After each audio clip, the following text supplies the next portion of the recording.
XLM, Cardano, HBAR.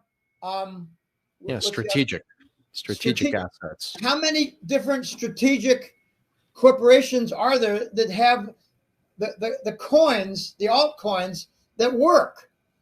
Yeah, Cardano. There was one more that I missed. I can't think of what it HBAR. H. No, I said yeah, okay, HBAR. But You can count them in. I know they're in there for a fact. XDC. XDC. That's I correct. thought XDC was going to be a major player for stock market transactions until NASDAQ got introduced to XRP. Everywhere XRP competes, they seem to win. Okay, this is very exciting. Okay, the hydraulics. Here's the point.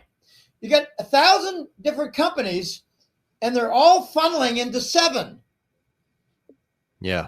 There aren't Yeah, 700 majors in the crypto digital world building out the infrastructure. Yeah, They're it's not. it's consolidating all value. Mm-hmm. It's consolidating value, but there are only a few of them. Right. Therefore, they're all very likely to go up 1,000-fold. I agree entirely. There's Jim, I mean, listen, fantastic discussion. I did tell you I do have another Yes. call approaching here shortly. However, there is something. If you're comfortable talking about this, I know you are. But before we wrap up, I do want to bring this topic up, and I'm going to start talking about this little by little because I think it's important. So what I want to get your take on, and I think it is even connected to some of the other things we talked here today about global coordination, control, and even potential psychological operations. It gets a little weird here, but if you see a lot of the narratives being said about major disclosures coming in 2026, now this is around the UAPs. Are you familiar with the UAPs, or what most people call the whole UFOs. UFO thing? I mean, the mainstream coverage around this has grown exponentially. I don't think that's an accident with the direction everything is going, whether it be political or financial, because it's really the financial system that underpins society and our behavior behind it.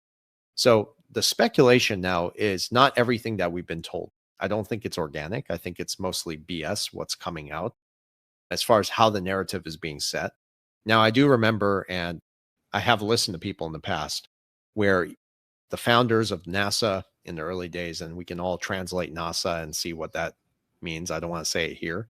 But one of the close colleagues was warned that eventually there would be an engineered false flag event, which would be a staged scenario involving an extraterrestrial threat used as a final underlying force, you could say, to bring all nations under a one world government. And now I'm not saying that's guaranteed that it could happen, but I think given the circumstances and how the narrative is being set and what we've seen with the global coordination during the pandemic, other crises, how do you think this narrative could be used to consolidate power? I'm just curious what you think about all of this. Okay, this is a good opportunity for me to share a philosophical strategy that I've had with my newsletter for 22 years now. It's 21 and a half years. If they talk about it and it gets out there in the discussion, it ain't going to happen. Interesting. Okay, now let me give you some exact examples, precise examples. It was somewhere around early 2023, and we heard that there might be a nuclear detonation in Poland, and they might blame it on the Russians. False flag. And I said, therefore, it won't happen. Then we heard that there might be a Marburg pandemic explosion. Marburg, which is a combination of smallpox and Ebola, laboratory produced. It might happen in the United States. And I just started monitoring, and after a few months, I've heard it about 20 times. Therefore, it's not going to happen. Put it out there 20 times, it's not going to happen. Why are they doing it? They're doing it so that it won't happen. I mean, it's possible they're doing it to keep us distracted from XRP too. I think the white hats have a supercomputer simulation at work, and they realize the same thing I do. If you talk about it 20 times, it will not happen. So let's get the Marburg out there 20 times. Let's get the alien invasion out there 20 times. Maybe they'll do the attack and they'll do it on the sun, but they'll do it at night. Well, I totally understand where you're coming from. Okay. No, I get it, Jim. But you know, I one thing I know for certain is that the tech that you see and hear a lot about is real. When I was an undergraduate, I was at Rice University and I was studying nanotechnology. And one thing I took a very close interest in was quantum trapping, anti-gravitational force fields, and how essentially you can indeed extract energy from the vacuum of space-time. And that's essentially the empty space between us. It starts to get really weird. It's over my head. Yeah, yeah. So like, obviously the tech exists. So where did that come from? The tech biblical, is there. Is it something else? I mean, I think the alien colonies are deep in the ocean. I've seen many videos regarding U.S. Air Force tracking, and then all of a sudden, hey, they just went into the Pacific, 220 miles east of Los Angeles. We can't track them. And the Tic Tacs, you know, the Tic Tacs they talk about, the little items they call them a Tic Tac. It's just a nickname, but it's a monitor, and it moves tremendously fast. Okay, I have one instance that's close to home, and I don't want to mention locations and I don't want to mention names, but I was told a story where a friend of mine actually saw an event, and what he does is he likes to look east for the sunrise, and he has a home on a hill, and he looks over the valley here, and it's a 30 to 40 mile valley.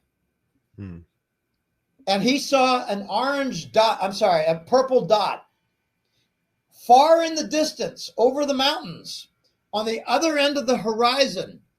And Verson, he counted 6 seconds that it went overhead to the other horizon. Yeah. 30 to 40 miles in 6 seconds. Yeah, it's very fast. Now, okay, this brings about some easy napkin math. 6 seconds is 1/600th of an hour. So you multiply 30 or 40 miles by 600, and you get 18 to 24,000 miles an hour. That purple dot moved. And my question to him was, what was its altitude? I mean, I don't say, whoa, that's really cool. I come out with questions. I asked, did it make any noise? He said, no, silent. How high was it? He said, it was up there. I couldn't see any details on its structure. It was probably 10,000 feet. I said, then it had to be really big. If you saw a dot, that had to be like maybe 100 meters big in diameter. He said, very possibly. 20,000 miles an hour. Okay. We're not alone. I was in X-Files. I love that stuff.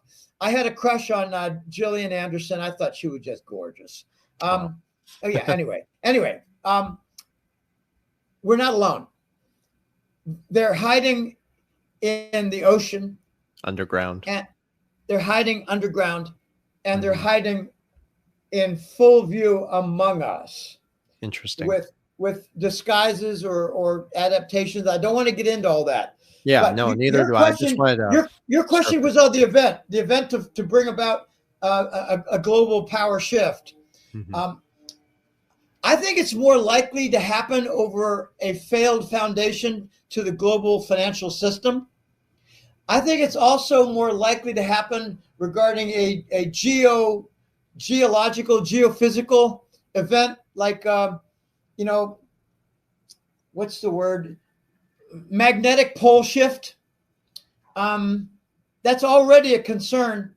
I put in the October report the mid-Atlantic current disruption, and that's where warm water and cold water circulate along the Atlantic and go all the way below the equator, and salinity is involved for density of the water.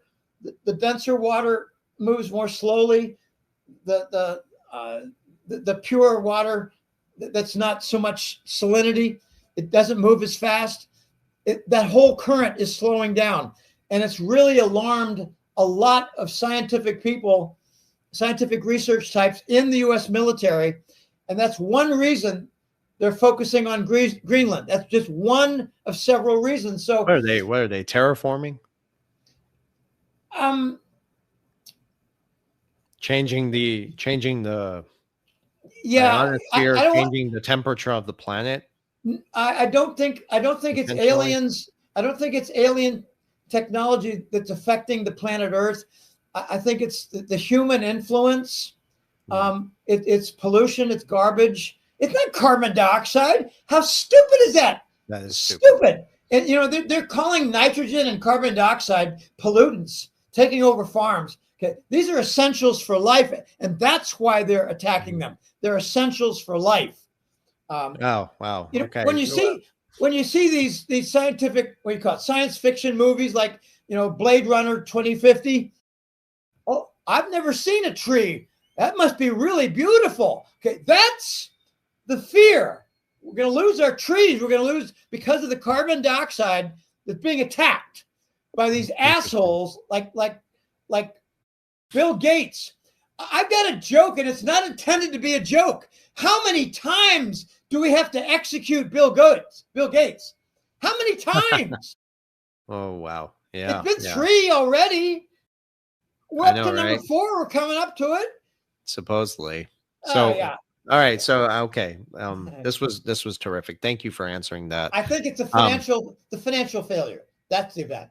I appreciate that. Okay. I can see that. Certainly there's a reason to it.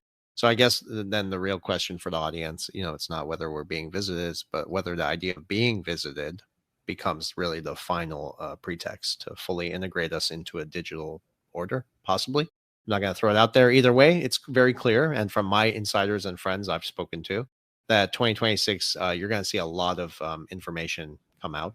So, both in terms of what's been disclosed, what's going to be disclosed, and what's eventually going to be deployed. Jim, as always. Can I close with a brief comment on silver? Please. My apologies. I should have. The word is unobtainium. The shortages are dire. They're drastic. They're severe. And we have already begun. The United States and Trump has already declared silver and a couple of other metals as a strategic national security asset. Mexico is doing the same. They're doing it in a lot different manner. Russia is not, I don't think they're sharing silver for export. I think China has already locked down. Okay, so we got 4 major nations. Mexico is a major nation. They've got close to half the silver production on the planet. Mexico is a silver mine with a bunch of land on top. Okay, that's Mexico. Okay. National security metal competition is coming for silver, and that'll take it to 200 or 300, 400. I can easily see that. I forgot to mention this, and I should have asked about it, because when I get a lot of this in the comments. Gold and silver are my 2 top buys. I've been buying platinum recently, but silver definitely complements gold. It has a monetary instrument and intrinsic value. Yes, we're going to see some squeezes. Paper market is coming to an end little by little, and blockchain will solidify that as well. But yeah, next time we'll talk about silver a little more deeper. And if anyone's looking to learn a little bit more information on silver, you can certainly follow Jim and even my dear friend Andy Scheckman. I know you and Jim, you and Andy spoke a while back. Yeah, we know each other. Yeah. Well, listen, it's been Andy's a great guy. Andy's a brilliant guy. I learned from him.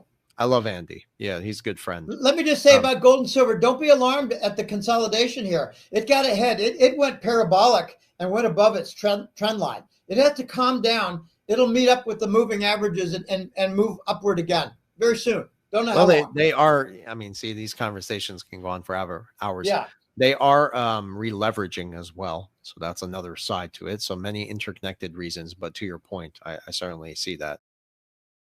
But yeah, we'll have to. Golden-jackass.com. Okay.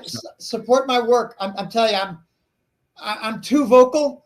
I'm too outspoken. I'm about the only guy who ever talks about money laundering as a financial channel for, like the NASDAQ stocks or for the Swiss banks. Golden-jackass.com. Help me out. Sign up for the newsletter. Make a donation. Get a consult call. I had a consult call scheduled earlier today. We're going to have to make it a couple of days later. The guy had a problem. I've done 820 of them in 5 years, 6 years, almost 6 years now. Okay, it's a lot. They're a lot of fun, and they're boots on the ground. So we could go. I got to shut up. It's golden-jackass.com. Thanks for having me on, and I hope to see you again soon. No, I was going to say, you know what, man, we're already having this conversation, might as well, but this is something, again, the comments all the time, and including myself, what I appreciate so much about you is just how comfortable I am when I talk to you, but your honesty as well. You don't sugarcoat anything, and that's exactly what we need in these kind of times. People are hungry for the truth, including myself. We're searching for the truth. We're searching for understanding. And you've helped me along this journey. And, just ladies and gentlemen, really, if there's one key takeaway from this, you need to follow Jim's work. And everything we've discussed here, everything is converging, the monetary systems, the technology, even the disclosure. It's all part of this larger transition that Jim's been helping people on, including myself. So whether you view this through one lens of caution or optimism, that's a whole different thing. It doesn't really matter. Awareness is really power. So, Jim, thank you again for your time, your wisdom, and even your friendship. Well, it's great. I'm really glad I met you, and I'm glad I hooked up with you a couple of months ago. We had a year that went by. We're going to get a reval for gold, silver, and XRP. I think it's going to be part of the resolution for the U.S. government debt. It's going to be complicated. It's going to be controversial. Thanks for having me on. It's a pleasure. And ladies and gentlemen, we'll see you in the next episode of the Black Swan Capitalist. Thank you very much.